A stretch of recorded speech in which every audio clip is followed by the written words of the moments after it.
اللہ اللہ اللہ۔ حضرت عمر فاروق فرماتے ہیں ان کے انتقال کو 3 دن ہوئے تھے، میں مسجد نبوی میں بیٹھا تھا، 2-3 چھوٹی چھوٹی بچیاں آ گئی، کہنے لگی چاچا آپ خلیفہ بنے ہو؟ میں نے کہا پتر میں بناؤں؟ تو کہنے لگی چلیں پھر عصر کے بعد ابو بکر صدیق ہمارے گھر جاتے تھے۔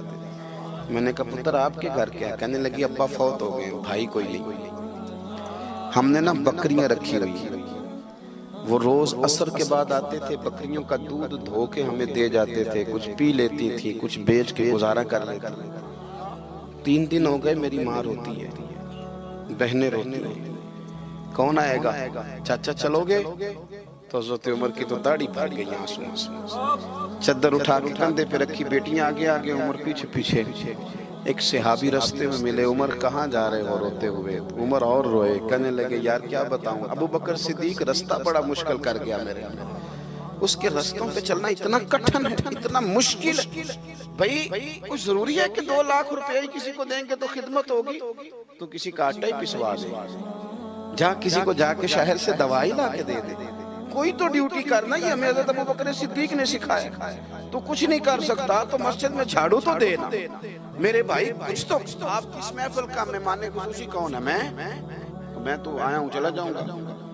اس محفل کا مہمان خصوصی وہ ہے جس نے محفل سے پہلے یہاں جھاڑو دیا، جس نے یہاں دریاں بچھائیں، اس کی فوٹو بھی نہیں آنی بیچاری، وہ شاید پیچھے رہے، بڑے خاص لوگ ہوتے ہیں۔ کیمرے کی آنکھ انہیں دیکھے نہ دیکھے، رب و رسول انہیں دیکھتے، اللہ رسول کی یہ نگاہ کرم میں رہتے۔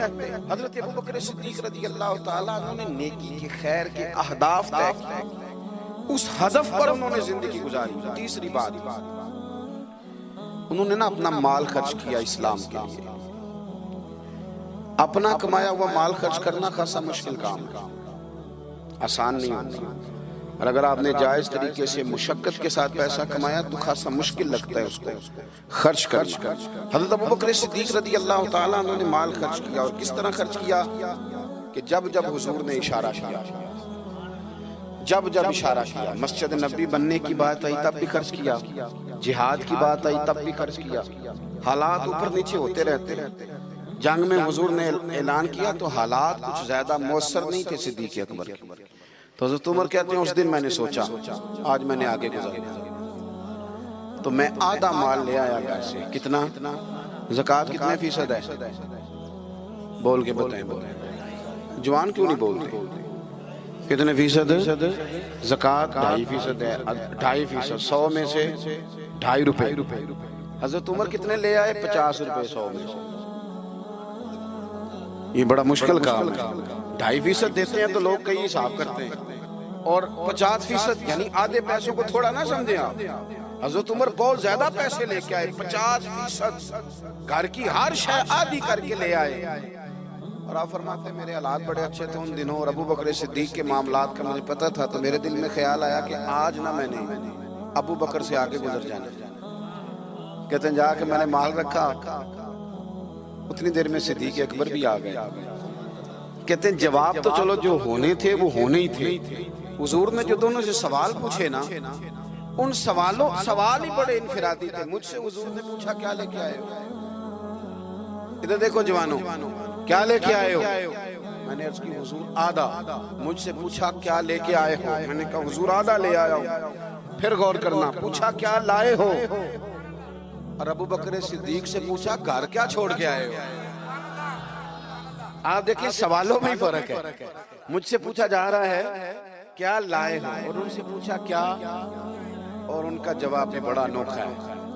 اس سوال کا جواب تھا حضور کچھ نہیں چھوڑا، سارا لے کے آیا ہوں۔ جواب یہ تھا، آپ سوال پوچھتے ہیں نا کہ ختم ہو گیا کھانا، تو کہتے نہیں ختم ہو گیا۔ حضرت صدیق اکبر سے پوچھا کیا لائے ہو، کیا چھوڑ کے آئے ہو؟ انہیں کہنا چاہیے تھا کچھ بھی نہیں۔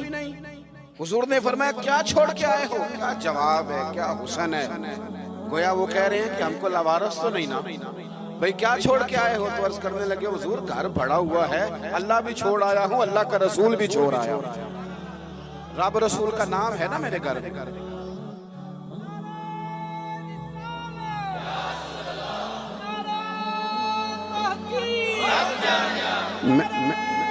سنے فرماتے میں نا اللہ اور اس کے رسول، او بھائی ہمارے گھروں میں سارا کچھ ہے آج کل، اللہ رسول کا نام نہیں، معاذ اللہ۔ وہ کیا کہہ رہے تھے؟ جھاڑو پھیر کے ہر شے لے آیا، پر گھر میں اللہ رسول کا نام، اللہ رسول کا ذکر میرے گھر میں ہے۔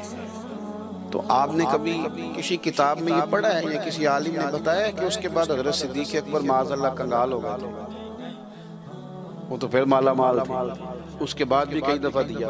وہ سبق بتا رہے ہیں، سبق ہمیں کہ رب رسول کے نام پہ سارا کچھ بھی لٹا دو گے نا تو گھر میں اللہ رسول کا نام ہونا چاہیے، بڑی برکتیں اللہ عطا فرمائے۔ ہم نے نا دولت تجوریوں میں بھر کے رکھی ہے، جو اصل دولت تھی اللہ رسول کا ذکر، اس سے ہم تھوڑے سے پیچھے۔ اب حدیث پاک سنیں، ہر بندہ حضرت صدیق اکبر کی عظمت بیان کرے گا اپنے علم کے مطابق، فہم کے مطابق، لیکن ان کی شان تک کون پہنچ سکتا ہے؟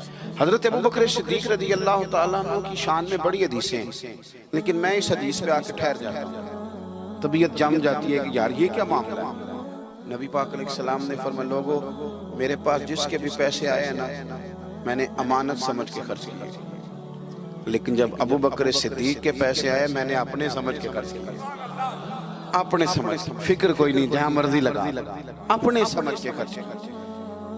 آخری بات میں آپ کی خدمت میں عرض کر رہا ہوں، ایک تو پہلے صاحب سے عرض کیا کہ سچ سچ ہی ہوتا ہے، حق وہ حالات دیکھ کے نہیں بولنا، وہ ضمیر کی آواز سن کے بولنا۔ دوسری بات ہدف طے کریں نیکی کا، یہ کام میں نے کرنے، آپ ہدف طے کریں، اللہ مدد کرے۔ تیسری بات میرے عزیز، حضرت ابوبکر صدیق نے مال خرچ کیا، مال جو ہے نا نبی پاک علیہ السلام نے فرمایا، اعلیٰ حضرت نے فتاوی رضویہ میں حدیث لکھی ہے کہ آخری دور میں دین کا کام بھی درہم و دینار سے ہوگا، پیسوں سے کام ہوگا۔ آپ کو ادارے بنانے ہیں، مساجد بنانی ہیں، کتابیں چھپوانی ہیں، تو کس طرح چھپیں؟ اپنا مال اور ہم نے یہ ذمہ دے دیا امیروں کو کہ امیر خرچ کریں گے، حالانکہ ہم نے وہ حدیثیں نہیں پڑھی کہ ایک صحابی کلو کھجورے لے کے آ گئے تھے اور مسجد نبوی میں مال کا ڈھیر لگا ہوا تھا، تو حضور نے فرمایا یہ کلو کھجورے نا سارے مال کے اوپر بکھیر دو، جتنا سب کو ثواب ملے گا اتنا اسے 1 کلو والے کو ملے گا۔ تو ہم نا وہ ذوق نہیں پیدا کر پا رہے کہ 10 روپے کی اللہ رسول کی نظر میں اخلاص والے 10 روپے کی بڑی قدر، ہم سوچتے ہیں کہ وہ نا سارا کچھ چودھری صاحب ہی آ کے کریں گے، حالانکہ برکت والا جو مال ہوتا ہے اس میں بڑی خیر ہوتی ہے۔ آخری بات جو بڑی ضروری ہے اس پر غور کریں، فیصلے زندگی میں جب بھی کریں انصاف پر مبنی کریں، محبت دیکھ کے فیصلہ نہ کریں۔ محبت اور ہوتی ہے، قابلیت اور ہوتی ہے، مجھے اب ہونا یہ فطری بات ہے، لیکن اس کا قابل ہونا یہ ایک الگ بات۔ ہر باپ کو اپنے بیٹے بیٹی سے محبت ہوتی ہے، یہ فطری تقاضا ہے، لیکن وہ قابل بھی ہو یہ ضروری نہیں ہوتا۔ حضرت صدیق اکبر کے اپنے بیٹے موجود تھے، وہ جاتے وقت کسی کو بھی خلیفہ بنا دیتے، موجود تھی ان کی اولاد، مسلمان تھی، کلمہ پڑھتی، صحابی تھے، 4 نسلیں صحابی حضرت صدیق بنا سکتے تھے نا۔ اور حضرت عمر نے تو کبھی ایسا نہیں کیا کہ تحفے بھیجے ہوں، دوستی بڑھائی ہو، بلکہ وہ تو کہتے ہیں کہ ہماری تو نیکیوں میں آگے گزرنے کی دوڑ ہی لگی رہی ساری، معاملہ دوڑ میں رہا۔ لیکن حضرت ابوبکر کا فیصلہ دیکھیں، جب وقت وصال آیا تو آپ نے فرمایا عمر کو بلاؤ، ساری چیزیں وصیتیں نصیحتیں کی، سب کچھ حضرت عمر کے سپرد کیا۔ لوگوں نے کہا کہ ابوبکر صدیق یہ تو بڑے سخت آدمی ہیں، آپ ایک سخت گیر آدمی کو بنا کے جا رہے ہیں۔ تو نبی پاک صلی اللہ علیہ وسلم کے غلام نے کیا جواب دیا؟ فرمانے لگے میں اس وقت دنیا سے جا رہا ہوں، اس موقع پہ بڑا جھوٹا آدمی بھی سچ بولنے لگا، میں جب اللہ رسول کی بارگاہ میں جاؤں گا تو مجھ سے پوچھا جائے گا کہ امت کے بارے میں کیا فیصلہ کر کے آئے ہو، تو میں کہوں گا امت میں جو سب سے بہترین تھا اسے امت کا سربراہ بنا کے آیا۔ ہم لوگوں نے نا فیصلے میرٹ میں نہیں کیے، کبھی الیکشن ہو رہے ہیں، فلاں کام ہو رہا ہے، ووٹ کس کو دینا ہے، کہتے ساری برادری ادھر ہے۔ اب برادری کو چھوڑیں، یہ بتائیں سچ کدھر ہے، حقیقت کدھر ہے؟ وہ کسی اور برادری کا بندہ الیکشن لڑ رہا ہے تو وہ بندہ اگر ٹھیک ہے تو ٹھیک ہے، پھر آپ برادری نہ دیکھیں، پھر تو شخص دیکھیں کہ وہ صحیح جا رہا ہے۔ حضرت عمر کے فیصلے ہمیشہ میرٹ ہے، حضرت ابوبکر کے فیصلے ہمیشہ میرٹ ہے، حضرت عثمان غنی، مولا علی شیر خدا، ان لوگوں کے فیصلے ہمیشہ حق کی بنیاد۔ حضرت عمر کو بنا کے گئے. میں نے دوستوں سے کہا تھا اس سال میں نے کہا تھا کہ حضرت عمر کے حالات پر زیادہ کتابیں ہیں, ان کے واقعات زیادہ ہیں, چونکہ انہیں وقت زیادہ ملا نا 10-11 سال. حضرت ابوبکر صدیق کو تو 2 سال ملے, لیکن ان کی خلافت کو مضبوط حضرت ابوبکر صدیق نے کیا. سارے فتنوں کا سر کچل کے خلافت سجا سوار کے حضرت عمر کو دی. اب یہ جو حضرت عمر نے اتنی پھیلا دی خلافت اور اتنا بڑا کام کر دیا دین کے لیے کہ 24 لاکھ مربع میل پہ پھیل گیا سارا کچھ, تو حضرت سیدہ عائشہ صدیقہ رضی اللہ تعالیٰ عنہ کہتی میری گود میں سر تھا مدینے والے حبیب کا, اور آسمان پہ ستارے نور بھرے چمک رہے تھے. میں نے عرض کی حضور آسمان کے ستاروں کے برابر بھی کسی کی نیکیاں ہیں. اب حضرت عائشہ کا عقیدہ بھی سمجھے, انہیں پتہ ہے کہ نبی کریم کو پتہ ہے کہ آسمان پہ ستارے گرے, اور کوئی امتی چھپ کے بھی نیکی کرے تو حضرت عائشہ جانتی ہیں کہ اس نیکی کو بھی مدینے والے جانتے ہیں. کہا کسی کی اتنی نیکیاں بھی ہیں جتنے آسمان پہ ستارے ہیں, تو حضور نے فرمایا ہے نا. حضرت عائشہ بڑے تجسس میں تھی, خیال تھا شاید میرے والد کا نام لے. کس کی؟ تو حضور نے فرمایا فاروق اعظم کی. بیٹیوں کا باپ سے پیار, تو کہتے میں نے فوراً عرض کی حضور میرے والد کا کیا حال ہے, ان کا بھی تو عالم بتائیں نا. تو نبی پاک نے فرمایا عائشہ عمر کی زندگی بھر کی نیکیاں ہوں تو ابو بکر کی ایک نیکی کا مقابلہ نہیں کرتی. اب بات کو سمجھے کہ کتنا مضبوط ہے وہ شخص, کتنا مضبوط ہے کہ حضرت فاروق اعظم رضی اللہ تعالیٰ عنہ کے خیر کے کاموں میں بھی درجہ جناب صدیق اکبر کا زیادہ ہے. ہدف طے کریں, مہربانی کریں زندگی کو